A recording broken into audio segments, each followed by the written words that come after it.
Le troisième jour avait pour thème l'information et la formation.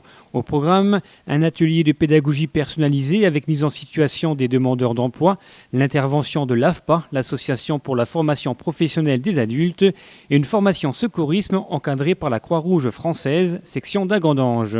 17 adultes ont suivi la formation PSC1, prévention et secours civique de niveau 1. Que ce soit droite ou gauche, je veux le mettre du même côté sur ma cuisse. Maintenant, la formation en vol était dispensée sur 10 à 12 heures, qui a été réduite à 7 heures.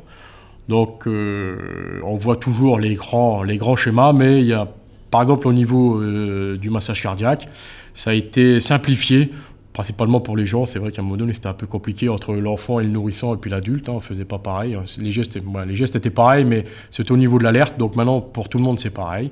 Donc, il y a toujours la partie prévention, alerte. On a rajouté la partie examinée maintenant. On voit l'étouffement donc chez l'adulte, l'enfant et le nourrisson. On voit les hémorragies, la perte de connaissance, l'arrêt cardiaque.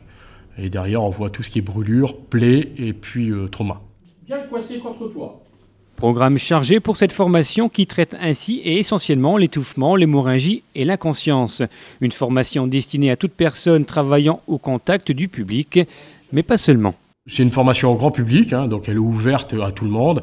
Et les gens, sur le papier, c'est du ministère de l'Intérieur, les gens peuvent commencer, les jeunes enfants à partir de 10 ans peuvent faire cette formation. Donc moi, je leur conseille plutôt, quand ils ont 15 ou 16 ans, de venir faire cette formation jusqu'aux grands-parents. C'est vrai que si maintenant les grands-parents, ils ont tendance de plus en plus à garder leurs petits-enfants, donc ça peut être aussi intéressant qu'ils viennent se former aux gestes de premier secours.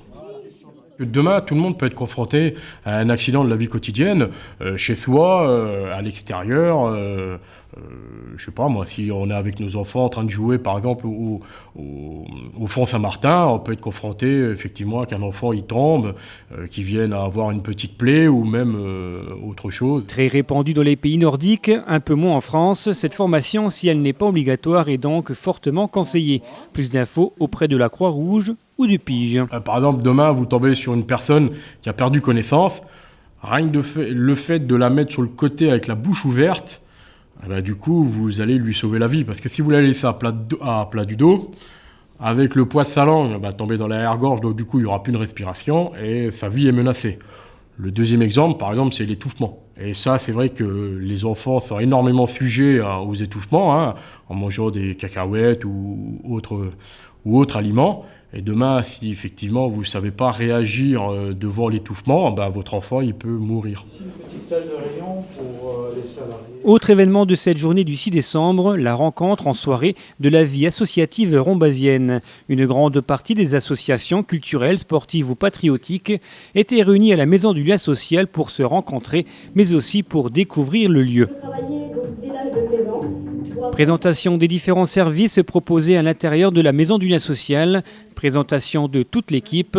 Cette soirée a également été l'occasion pour Lionel Fournier, maire de la ville, de remercier les responsables d'associations pour leur implication dans la vie locale.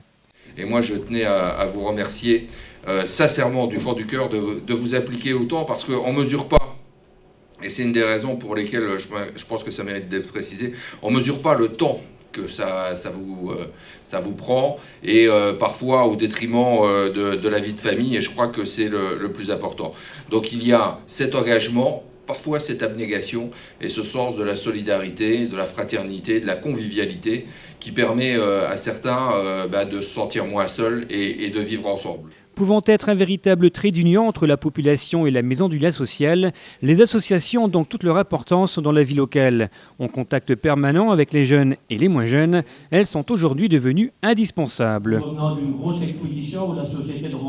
C'est à l'Agora que la soirée s'est achevée. Chaque membre a présenté son association avant le traditionnel verre de l'amitié.